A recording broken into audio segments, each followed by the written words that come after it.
دا کومه پرونۍ پیښه چې رامنځته شوې ده د غزني او د کندهار په لویه لار باندې او 28 نفرو خپل ژوند پکې له لاسه ورکړی ده.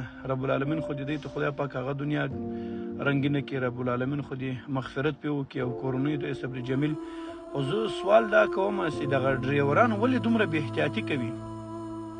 یو څوک برحاله واوسېږي او سالم عقل ولري او دی د ډریوري په ټولو اصولو باندې بلد واوسېږي، دی به هېڅکله هم د دغه شاته ناستو 40-50 کسانو له ژوند سره لوبه ونه کړي.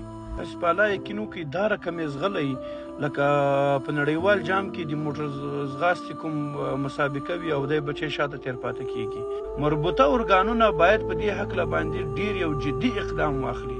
هغه شرکتونه چې ځان سره ډریوران لري د دوی هر اړخ باید وڅېړي چې آیا دا قابل دي داسې ډریوري وکړي که یې ونه کړي، د دغه سابقه څنګه ده، آیا دا خو به کوم نشهیي مواد نه استعمالوي؟ ځکه د یو سالم عقل او بدن خاوند به هېڅکله هم داسې بې احتیاطي ونه کړي. تېر کال خو څه کوې، څه کال خو څه کوې، دا میاشت درښیم په میاشت کې دا څومره پیښه وسوه.